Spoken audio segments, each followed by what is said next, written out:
Mana ijambwe guru baratan ko eso suza ko ma shan ko tenkara ko ti tero je jambwe jiko mana maskata kada eso zwani pisa ke shari ko ti jeje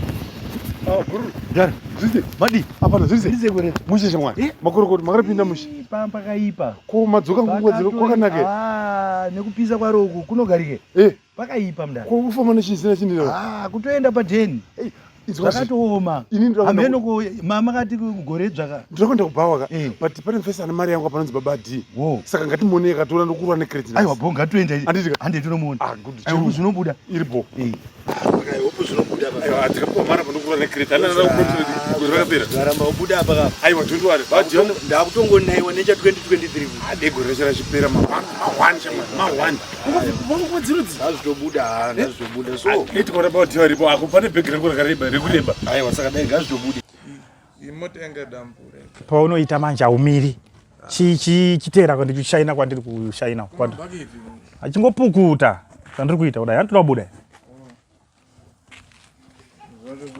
tera kwandiri kwenga zvotambura izvoma daita ngoita nemvura kawanda kana kuti mimi mochipedzisa ndochiita zvimwe kana 150 nakupashira kunako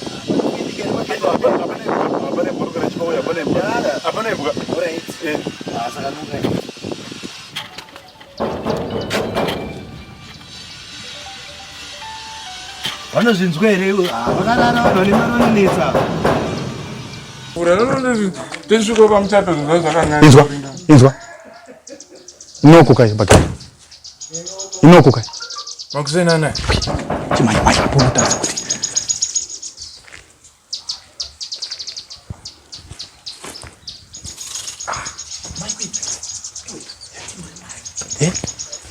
mari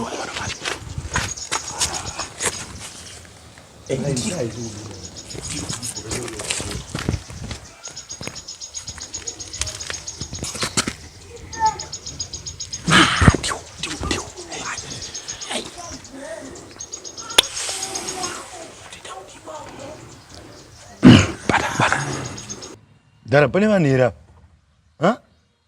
nokake chitufu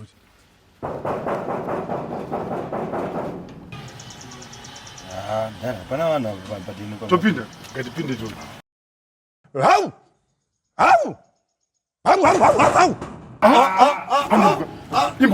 ndakudzai pane mbuka pano ndakuende ndakuropa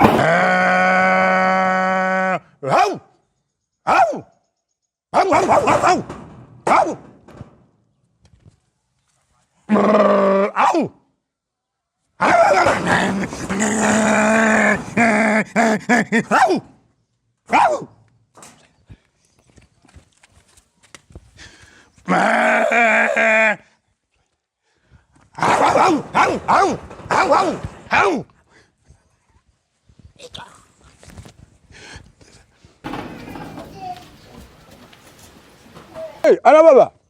Kurizei. Mushe. Dima muri kunoka. Sparks. Yes, sit down. Imbwairi pana baba German Shepherd. The Land Road. Izvo zvindakatomira pabhini kutaura kudai. Hey, cool down. Hey, dog. Komanaka. Munorumwa panapa. Ainopedza vanhu yanzwa nekubvarira vanhu panapa. Usangonoka zina odd. January disease yabata komana kubva kuna chiro wanorumwa nembwa panapa iti zvokutamba nemagerman shepherd ndikati ndazoparwa dog kudai ndazati TV inonakidza zvikuru